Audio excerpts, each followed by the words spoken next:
Yeah, before Shri actually gives you, so I'll just give you a solution to everybody. So what we found is that though you find a lot of GMAT coaching and everything out there, but what really misses is the overall tricks that people know because they go into the basics and everything. So we are majorly looking into the tricks that we can help you with so that you solve the GMAT question, because GMAT or a GRE is not about only getting the answer; it's also about getting the answer in the fastest time possible. So that's what we are looking for.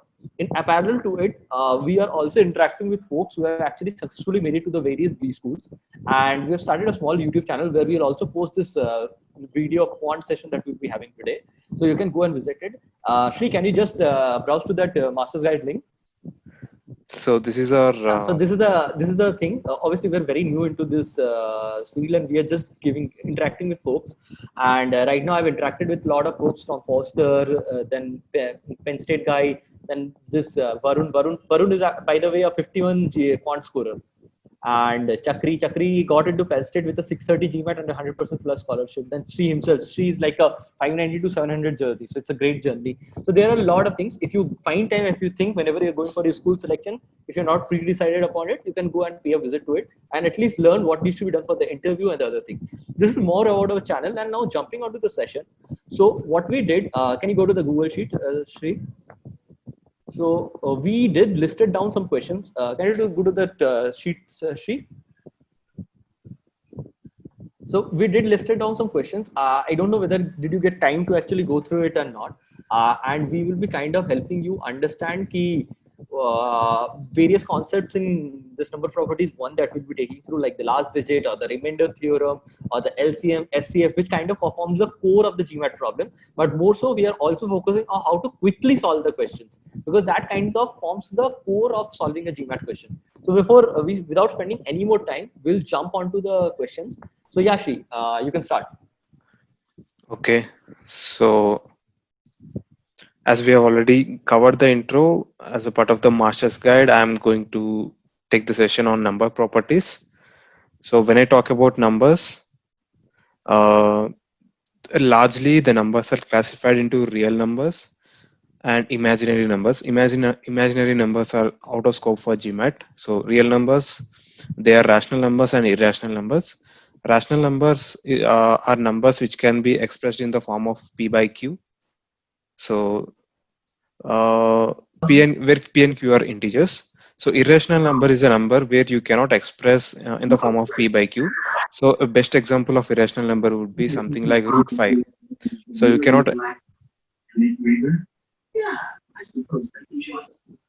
cannot express a root 5 as an in the form of P by Q. So this is a irrational number. And coming to so natural numbers are numbers starting from 1 to infinity, and whole numbers are the numbers which are all the natural numbers including 0. uh, and then integers are the numbers which are starting from minus infinity and so on, 0 and then infinity. So these are all integers. So largely we'll be dealing with integers only in GMAT. Fractions also will be dealing with them. So fractions are nothing but 2 by 5 or 5 by 2. So 2 by 5 we call it as a proper fraction, and we call 5 by 2 as an improper fraction. And further, these fractions can be expressed in decimal form. So after the decimal, the first digit is called the tenth, and the second is called the hundreds, thousands, and so on. So this is a brief about numbers. Uh, in GMAT, we'll be given we'll encounter in quant section, we'll encounter two kinds of problems. One is a problem solving, and another is a data sufficiency. First, let's look at a problem solving question of how does it look. Okay, so like we'll be given a question prompt, and we'll be having 4 choices, and we have to choose the correct answer. Uh, that's pretty much. So I would want to give like a minute for you all to just have a look at this question. So just have a look at this question, and if you could solve it, just post the answer in the chat window. Take a minute. Yashi, you can take us through the solution. Right. So before I jump into the solution, I would want to give a brief. So even and odd is defined for all integers only. Even and odd are only for integers and not for any other kind of number. So even number is a number which is completely divisible by 2. So 0 is definitely an even number. This is an important point which you have to remember. There's no confusion about it because 0 is divisible by 2. So 0 is an even number. So even numbers are different for all integers, as I already said. So negative numbers are also even numbers. There's no confusion. So -2, -4, these are also even numbers. So general notation of an even number is 2k. And for general notation of an odd number is 2k plus 1. These are the two things which are helpful in solving questions. So these are some of the operations if we do on even and odd numbers that we get. So I don't want you all to remember these blindly because these can be easily derived, like 2 plus 2 is 4 and 4 is even. So and you know even odd plus odd is even, like 3 plus 3 is 6, so 6 is even. So I don't want you all to just remember them blindly. You can always derive these will One help thing you. I'll just tell: always put numbers in it, which helps you to basically get to that thing. Like put an even number, put an odd number, and see whether it's working or not. Yes. Okay, now let's jump back to our question that we were solving. So first we are given the question prompt.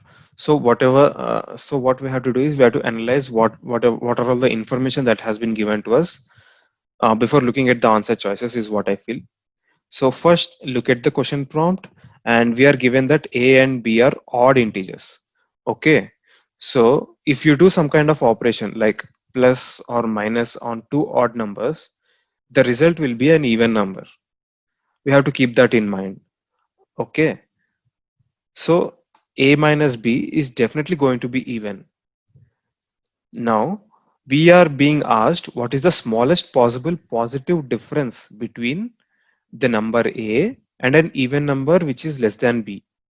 Okay, so we already know for a fact that a minus b is going to be even, and the next like the even number which is greater than 7 is 8, or it can be even 10 or 12, because a minus b is greater than 7 and all these numbers are even and they are greater than 7.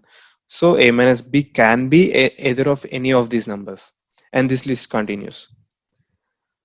So we are being asked about the smallest positive difference. So let's take 8, a minus b to be 8. So to get 8, I am choosing a as 9 and b as 1. In this case, I'll get the difference as 8. Okay. Now I am being asked what is the smallest possible difference between a is 9, and an even number which is less than b. So even numbers which are less than b are 0, -2, -4, and so on.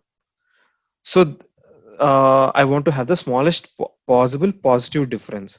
So if I do 9 minus 0, I get 9. If I do 9 minus of -2, I'm going to get 11. But I want to have the smallest. So 9 is the answer. Manner. So what is happening is that Yeah, A and yeah, B yeah. are two odd numbers. So difference between two odd numbers is an even. So the A minus B, the smallest difference has to be equal to 8 in that case. Okay. Now because A minus B is equal to 8, he's saying that we will subtract an even number which is smaller than B. Then what would be the number? So 7 and 8 gets eliminated because A minus a Yes. number which is smaller than B has to be greater Yeah. than 8. So 7, Yeah, 8 gets eliminated. Okay? Because A minus B has to be odd.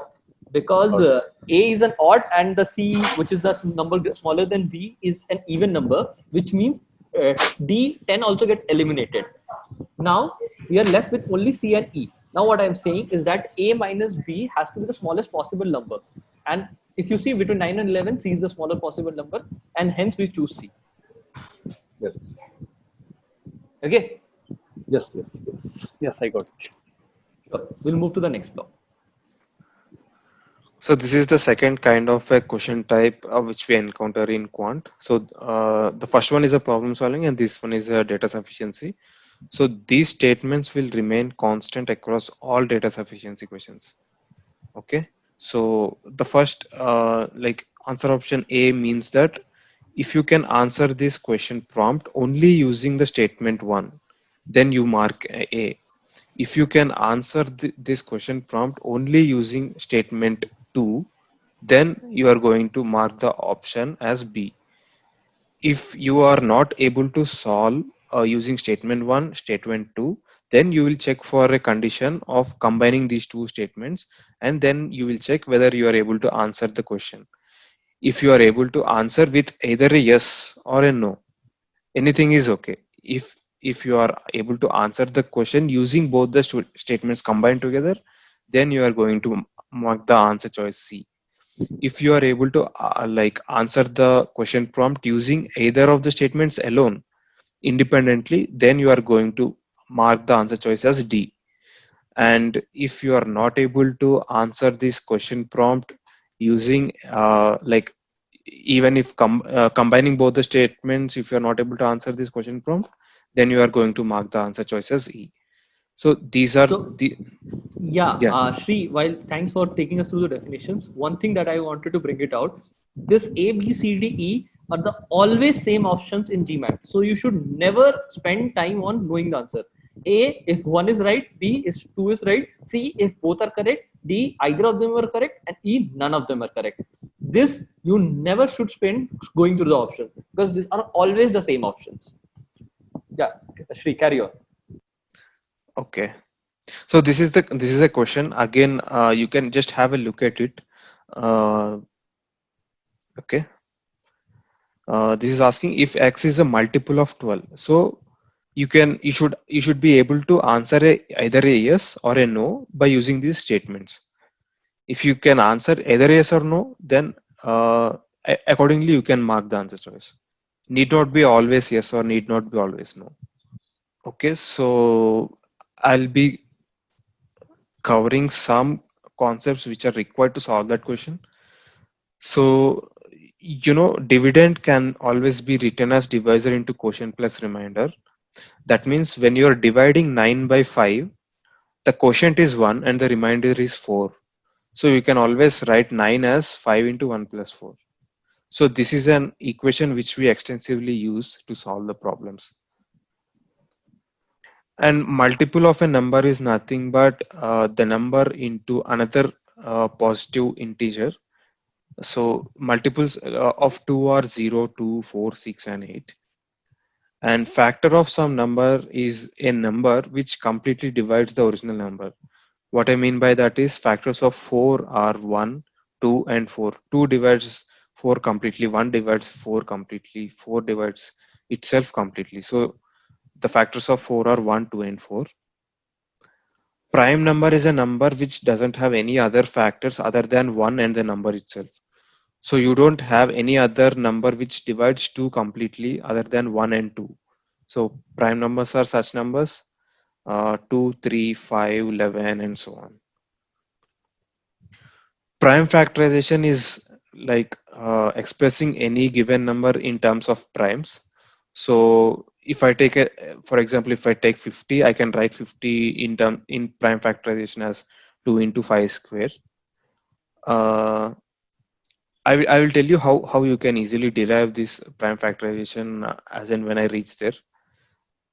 And you can find the number of factors for any given number just by writing it in the prime factorization, and you can take the power and add 1 to it, so you get 2, and you can take the power of another prime factor. So And yeah, I'll just pitch in here. What she is stating is basically if you see 50, 50 is basically 2 to the power 1 into 5 square. So what he is doing, Shri, can you just note down whatever I'm saying? yes, So what he is doing is basically he's adding 1 plus 1, which is the power of 2, into 2 plus 1, which is the power of 5, which is basically what Shri has noted is basically 2 into 3, which is 1 plus 1, and 2 into 2 plus 1 is equal to 6.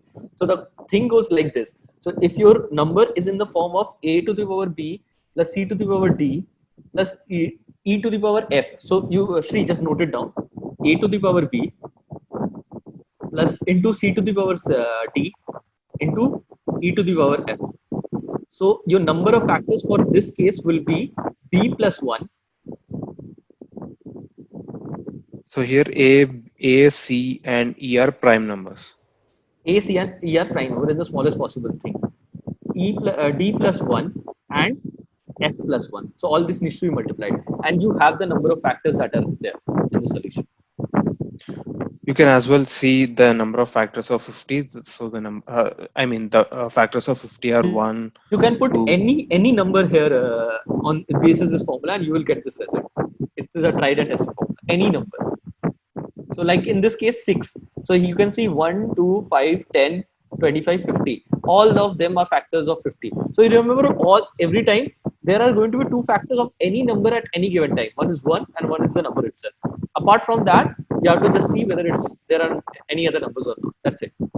Similarly, you can find out the number of even factors, like take the even power and raise it to, like, add 1 to it. You'll get the number of even factors. And you can subtract, or you can also do find out the odd factors as well. And perfect square is a number whose prime factor in the prime factorization, the prime numbers power is even. In that case, it is called a perfect square. So for every prime factor, the power has to be even. That number is called a perfect square. And for perfect square, you will be having odd number of factors always. Now let's get back to the question that we were looking at. So now I want to check if x is a multiple of 12. Okay. So here I'm going to discuss two approaches of solving this question. So the first statement tells me that root of x minus 3 is odd. Okay. So if root of x minus 3 is odd, x minus 3, if I square it on both sides, x minus 3 is going to be odd. And if you want to get an odd number, definitely x has to be even. Then only you will be getting an odd number. Otherwise, if x is odd, you will be getting an even number. So x has to be an even number. So the even numbers, which even number is any number starting from 2, 4, 6, 8, 10, and 12. Again, be careful of choosing these numbers, because even numbers, if you take 2 minus 3 is a root of minus 1, and root of minus 1 is not an odd number, it is an imaginary number. Again, you cannot take 6, because 6 minus 3 is root of 3. If you substitute 6 here, you are getting root 3, and root 3 is an irrational number. So only 4 fits here and 12 fits here. So when doing such operations, be very careful of discarding the numbers which are not relevant. So even the first statement is insufficient, because if I take 4, it is satisfying this condition, but it is not a multiple of 12. If I take x as 12, it satisfies this statement, but it is a multiple of 12. So here I get a no. 4 is not a multiple of 12. But if I take x as 12, 12 is a multiple of 12. So if I get s and a no, then the statement is insufficient. Now, since a is not sufficient, I'm going to write b, c, and e. Now my answer option cannot be a, and my answer option cannot be d.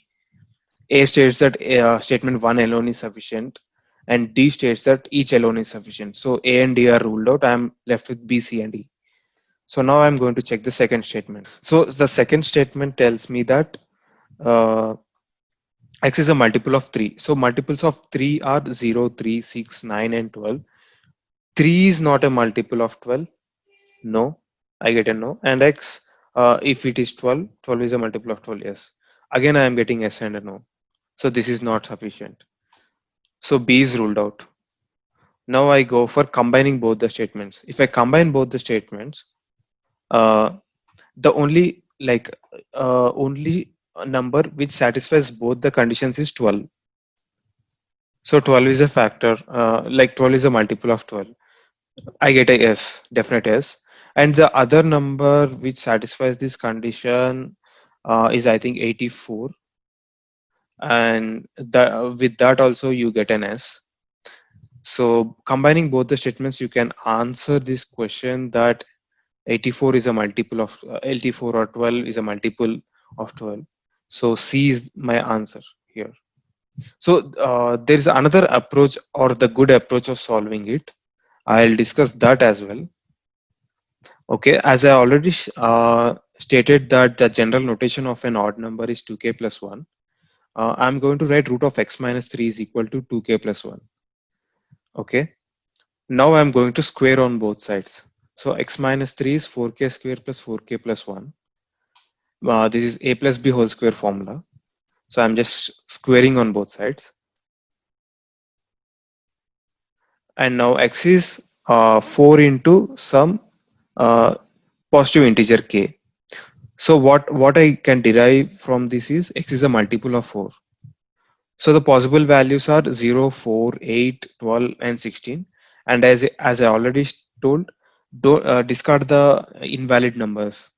So if you take 8, you are going to get root 5, and root 5 is an irrational number and not an odd number. So 8 does not fit this condition. So the possible numbers are 4, 12. Okay, if x is 4, x is 4 is not a multiple of 12, so you get a no. If x is 12, you get a yes. So the statement is still insufficient. Now I'll write B, C, and D, and I will now evaluate only the statement 2 alone, irrespective of what I have done earlier. I'll evaluate the question prompt and the statement 2 only. Okay, so x is a multiple of 3 as per statement 2. So multiples of 3 are 0, 3, 6, and 9, and 12. If I take x as 3, I get a no. If I take x as 12, I get a yes. So this is insufficient. Now B is knocked off. Now I'll check the condition for 1 and 2 combined together. In this case, I already know that x is a multiple of 4, and from the statement 2, I know that x is a multiple of 3. So 12 is nothing but 12 square into 3. So x is already a multiple of 4 and a multiple of 3. So this itself tells me that x must be a multiple of 12. Something to 12 into k. Okay, so C is my correct answer in this case. So that this question is like, if n is 3 power of 8 minus 2 power 8, which of the following is not a factor of n? Okay, as I already told, factors are nothing but the numbers which completely divide this number. So with this form of n, you cannot go ahead and solve this question. So what we do is, before I solve this question, I want to tell you some divisibility rules, which you should know up to number 11. Divisibility rules of numbers up to 11. Okay, so divisibility of rule of 2 is that the last digit of the number must be even, and for 3, the sum of the digits must be divisible by 3. So 2 plus 4 is 6, and 6 is divisible by 3, so 24 will be divisible by 3. And for 4, how much ever the big the number is, you just need to check the last 2 digits. That's it. If the last 2 digits of the number are divisible, the entire number will be divisible by 4. So 96 is divisible by 4, so this entire number will be divisible by 4. So divisibility rule of 5 is that the last digit should be either 0 or 5. And the divisibility rule of 6 is that the number should be both divisible by 2 and 3. For 7, it's a prime number, so using 7 only, you have to check whether the number which you're trying to check is divisible by 7 or not. And 8, again, you have to check the last 3 digits whether it is divisible by 8. So if I take this example, now I have to check 296 whether it is divisible by 8 or not. If that number 296 is divisible by 8, the entire number will be divisible by 8. And coming to 9, it's a similar case to 3. If you add all the digits of that number and if that number is divisible by 9, the entire number will be divisible by 9. Okay, so I was telling Yes, you Sri. the divisibility of 11. So if you take a number 1, 3, 3, 1, you can take the alternating digits, okay, 1 and 3, and you add them up. So you get 4. 1 plus 3 is 4. And you take the remaining alternating digits. 3 plus 1 again 4. If we subtract 4 and 4, we get 0. So if you get a 0 or a number which is divisible by 11, the entire number will be divisible by 11. So these are the divisibility rules which should be kept handy. Now let's get back to the question that we were looking at. As I said, let's do some workaround to get the number n. Okay, it is 3 power 8 minus 2 power 8. So 3 power 8 can be written as 3 power 4 whole square minus 2 power 4 whole square. So 3 power 4 is nothing but 81 and 2 power 4 is 16. So this is a square minus b square, which is a plus b into a minus b. So 81 plus 16 is 97 and 81 minus 16 is 65. So 65 can be written as 5 and 13. 97, yes, the reason why I told the divisibility rules is that to check whether a number is divisible by another number or not, you can find out a number which is closest to this number and which is a perfect square. So the number which is a perfect square and closest to 97 is 100. So check the numbers which are starting from 1 to square root of this perfect square. So square root of 100 is 10. So check the number starting from 2, 3, 5, 6, 7, 8, 9, and 10. If you find out that either of the number up to 10 is divisible by 97, then you'll be finding another prime factor for that. Otherwise, this number will be a prime number. So Way of finding prime numbers. So what he did is 97, the closest square function to it is 100. So what he checked is 100 ka root 10. He's kind of saw all the numbers from 1 to 10, whether they are dividing 97. Now let's apply it for another number before jumping back to this question. Is that, let's say we take 101. So this closest square root, which is greater than 101, is 121. So we check all the numbers which can now divide from 1 to 11, because root of 121 is 11. So we find none, and hence 101 is a prime number. Now let's see 111. So we have 111. Now let's see again square root of 121. We have again numbers from 111. So now you see, when we see, like Sri was also pointing out, it is divisible by 3 because 1 plus 1 plus 1 is 3. So now you know this is divisible by 3 and hence it is not a prime number. So you have to just scroll and check the divisibility till the square root of that number which is greater than that original number. So in this case it was 121.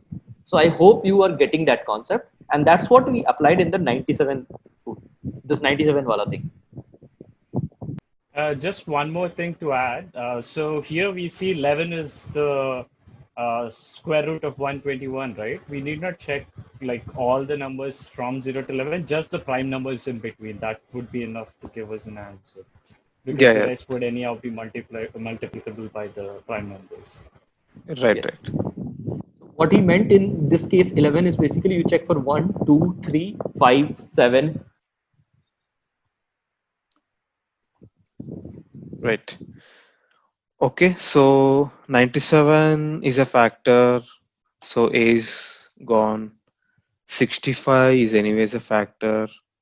13 is gone, 5 is gone. So you're left with 35, and that's your answer. So what we wanted to bring out, and I suppose Sohail needs to understand this, is that what we are doing, Sohail, if you see, we are eliminating the choices. Instead of Yeah, Yeah. Yeah. yeah, So I understood this thing clearly. So we have to eliminate the choice. yes, and that's how you solve the question in a very quick manner, because you are not there to prove your mathematical skills. You are just there to solve the questions, and that's it. Yes. Yes. Sure. Go ahead, Sri. Okay, now let's discuss something about GCD and LCM. I think GCD or HCF means highest common factor or greatest common divisor, and LCM is the least common multiple. So here I'm going to like tell you how to easily find out HCF and LCM. So for let's take three numbers 16, 18, and 20. So 16 you can write in the prime factorization, and 18 also you can take the prime factorization, and 20 also. So prime factorization is nothing but expressing the number in the form of a prime number. So take 16 and 16 is an even number, so it must be divisible by 2. So if you divide 16 by 2 you get 8, and again if you divide 8 by 2 you get 4. So you keep on doing this process until you get a 1. Okay, and write down the prime numbers and raise it to the powers. Okay, so you get 2 power 4. Similarly, if you do for 18 you get 2 into 3 square, and 20 you get 2 square into 5. Now to find out the HCF, pick up the prime numbers which are common in all three, and you have to take the least possible power. So here I have 2 to the power 1, 2 square, and 2 power 4. So I'll pick only 2 power 1. 3 square is not common in all the three numbers, and 5 is not also common in all the numbers. So I'm not going to pick 3 or 5. So my HCF is 2, only 2 for 16, 18, and 20. You can do this process, you can do the same process to find out the HCF for two given numbers. So let's say if I want to find the HCF of 18 and 20, that is going to be again 2 only, because 2 is the only common number, and the least possible power of 2 is 1. So again for HCF of 18 and 20 is also 2. Okay, now let's find the LCM of these three numbers 16, 18, and 20. So the LCM of 16 and 18 and 20, again write down in the prime factorization method. Okay, prime factors. Then pick up the highest possible power of the prime factor. So what I mean by that is, you have 2 power 4, pick that up. Okay, and then again you have to definitely pick 3 square. You need not check whether 3 square is there in all the three numbers. You definitely have to pick all the prime numbers and the highest possible power. So you will get 2 power 4, 3 square, and 5. That is your LCM. Similarly, you can find the LCM of 18 and 20. So that is going to be 2 square into 3 square into 5. That is the LCM of 18 and 20. So if you have only two numbers, and if you find out the HCF and LCM, the product of HCF and LCM is the product of two numbers. So what I mean by that is 18 into 20 is equal to the product of HCF and LCM. This is applicable for only two numbers. Okay, with these concepts, let's get back to the question that we were looking at. Okay. In this question, we are given that A and B are positive integers.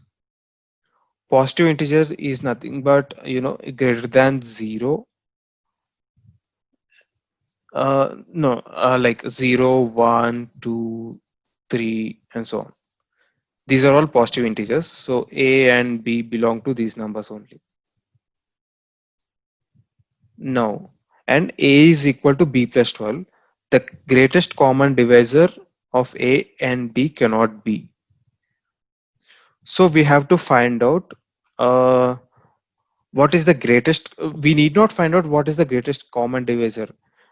We need to determine which of the following options cannot be the greatest common divisor of A and B. There is the difference here. We can find out the difference of the numbers is 12, and Definitely the HCF should be something of a factor of this difference only. So 8 is not a factor of 12 and 8 will be your answer. So in order to make this approach is not completely understandable. So I'll show another approach. Okay. So let me take B as 1. B as 1. If I take B as 1, A is going to be 13. In this case, GCD is 1. A is eliminated. If I take B as 4, A is 16 and the GCD is 2 square, which is 4. So 4 is eliminated. If I take B as 6 and my A is definitely going to be 18 and GCD in this case is 2 into 3 and which is 6. So 6 is eliminated. If I take B as 8, I'm going to get A as 20 and the GCD in this case is going to be 4. 2 square, which is 4. So I'm not going to get 8 as a HCF of A and B. So I can straight away mark D. No need to check for again taking B as 12 and solving it, because you are not going to get 8 as the GCD in any case. I hope this second approach is somewhat understandable. Yeah, Shri, I think that was a good one. So basically, what we are saying is that substitute numbers, actual numbers in the variable, and try to solve for that. That kind of quickly helps you to eliminate choices and get to the right answer. So in case of B is equal to 12 also, so which is A is equal to 24 and B is equal to 12, again the GCD or HCF is 12, which eliminates out E. And hence you are left with only D. Because if you put D is equal to 8, say A is equal to 20 and B is equal to 8. So the common that GCD is not 8, and hence you can this is not getting eliminated, and Yes. hence you go for D as 8. Yes. Okay, now let's move on to units digit concept. So units digit is you can determine the units digit of any number which is raised to another number's power. So let's say you want to find the last digits of 15 power of 25. You can do it very easily if you understand the cyclicity. What I mean by cyclicity is 2 power 1 is 2, 2 square is 4, 2 cube is 8 and 2 power 4 is 16. I'm not concerned about all the digits. I'm only concerned about units digit. So I wrote 6 here. If you go for 2 power 5, again I'm going to get back the original number 2. So this repeats in a cycle of 4. The cyclicity of 2 is 4. Similarly, cyclicity of 3 is 4. Cyclicity of 4 is 2 only, because you get if you go for 4 cube, again you will be getting units digit as 4. So cyclicity is 2. So how is this cyclicity useful for me? I'll show it in a form of a problem. Okay. Here I am being asked the units digit of 13 power of 2003. So I know for a fact that 3's cyclicity is 4. So I am going to divide 2003 by 4. In this case, I get a remainder of 3. Okay. So if I get a remainder of 3, that means that the units digit is definitely going to be 7. 7 is going to be my answer. I also want to make you all understand that if I Can you go to the previous question, previous slide, Sri? So here only. So what he was stating is basically 3 has a cyclicity of 4. So what he meant is that 3 to the power 1 is 3, 3 square is a 9, 3 to the power 3 is 3 into 9 is basically something into the 7. 27. 7. So basically, if you see 3 into 3 is 9, 9 into 3 is 27, which is the last 7 is 7. 27 into 3 is 81, again 1, and 1 into 3 is 3. So you have a cyclicity of 4. So 4, 4, 2. Accordingly, you can go ahead. Now you go to that question, Sri. So what he's saying, so now you know the cyclicity is 4 from that slide. So when you divide 2003 by 4, 4 into 500 is 2000. So you're left with 3 as a remainder. So what you have to prove, it is doing a cyclicity of 4. So every time with the fourth cycle, it is getting a 1, which you saw in that thing. So 1 into 1 into 1 to the power 500 times, which is 2000 into 4, plus into that 3 that is left, which is 3 into 3 into 3. 3 3 is a 9, 3 is a 27. So again, you have the 7 as the last digit, and hence C is the answer. Yeah, so basically that 2003 basically becomes 3 itself. That is, you just need to find the answer for 13 power 3, the unit digit of 13 power 3. 3 Yes. power 3, 7 comes to the end. Yeah, sure, you can move ahead. And I also want to tell you that, if you are being asked 13 to the power of 2000 and the cyclicity of 3 being 4, 2000 is completely divisible by 4.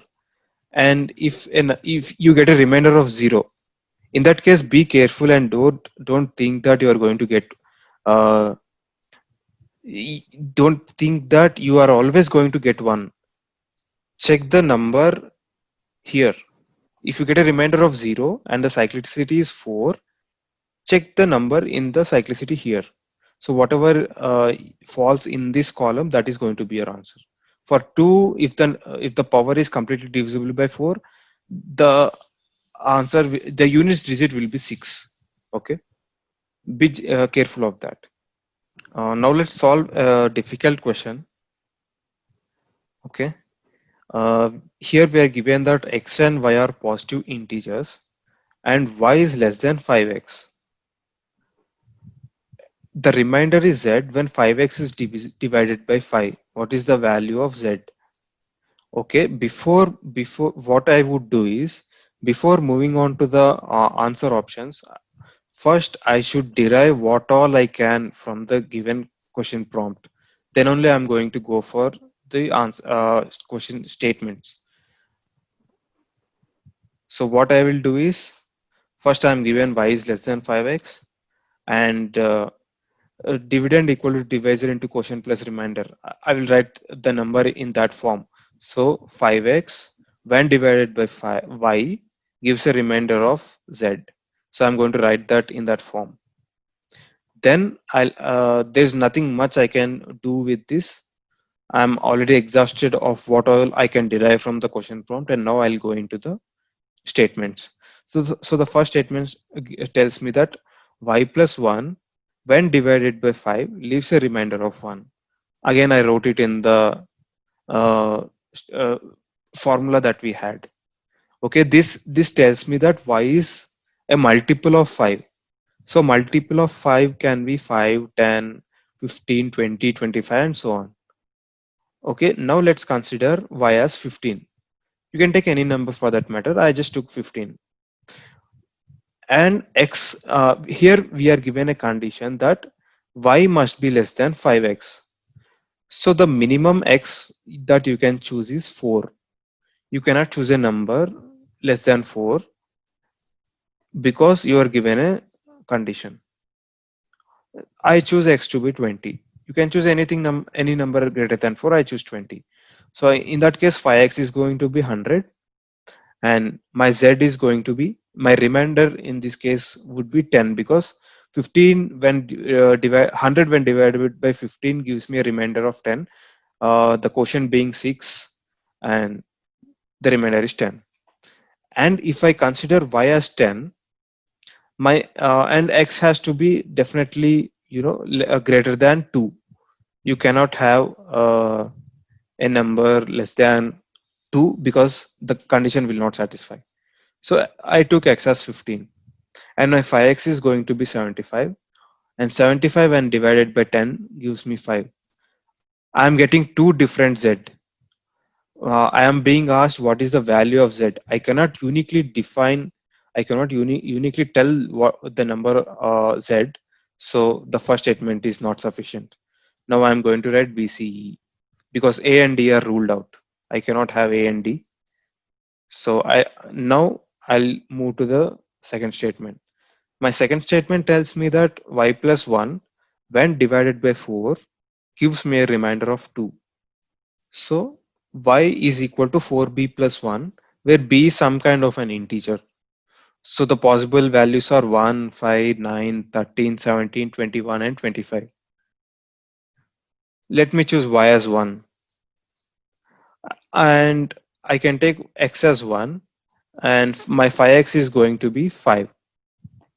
And in this case, I'm getting the remainder as 0. And if I choose y as 5, in that case also I'm getting the remainder as 0.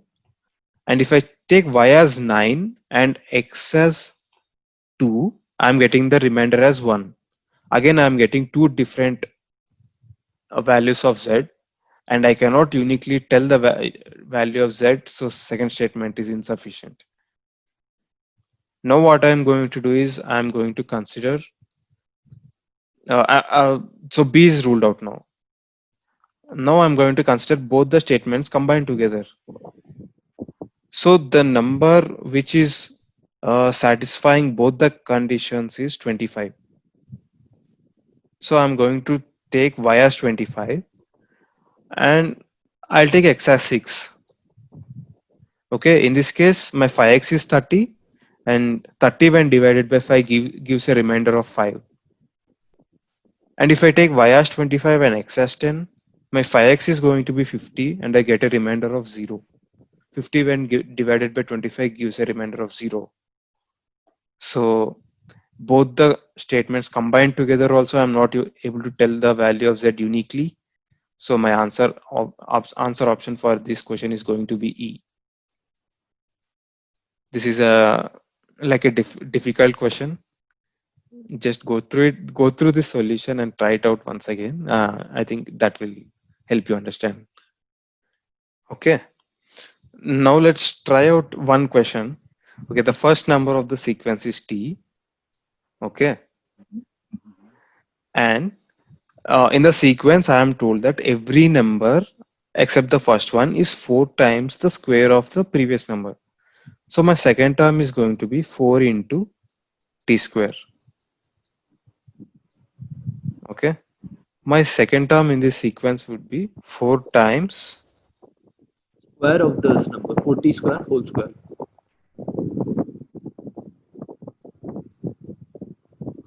So I'm going to get 4 cube into T power 4. T to the power 4. Yes.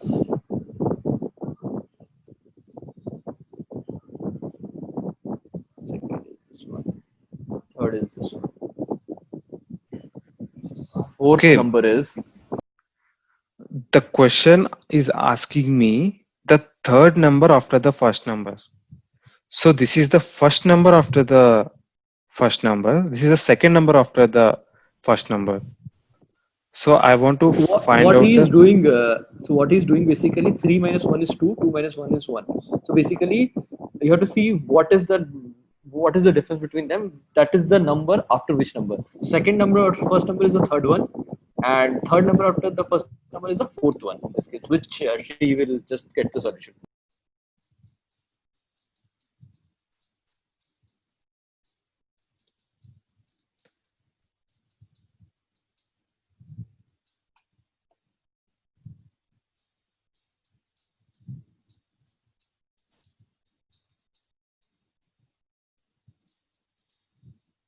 okay. So what he did is basically, Sri, can you just help us expand the square thing and then multiply 4 so that people get to know this? I suppose. Okay. okay. Sure. So this is 3 a to the power of m into a to the power of n is going to be a to the power of m into n. So 4 power 6 into t power of 8. So what I'm basically doing is a to the power of m into a to the power of n is going to be a to the power of m into n. Okay. And the another property which I am using is a to the power of m into a to the power of n is going to be a to the power of m plus n. This is another property which I'm going to use now. I'll get 4 power of 7 into t to the power of 8. 4 to the power 7 is basically 1 plus 6 that you have got, and hence 4 to the power 7 and t to the power 8. Okay, so just be be careful about the question prompt that you are given. They are not asking the third number in the sequence. They are asking third number after the first number. So this is my first number after the first number, second number after the first number in the sequence, third number after the first number is going to be my fourth term in the sequence, which is 4 power 7 into t power 8. Be very careful. You will be having these answer option also in the given choices, which is wrong. If you pick that, you are trapped. These are the pretty much the questions we had. If you have any more questions that you would like us to solve, feel free to share with us right now, or maybe on the doc link that Chakri has shared. Chakri will maybe share it again on the group. And please let us know. So Sohail, how was the session? If you have any feedback you want us to work on or improve, it will be great. So anyways, we will be posting this video on our YouTube link, just like just stated, and do visit that page if you think it's worth your time.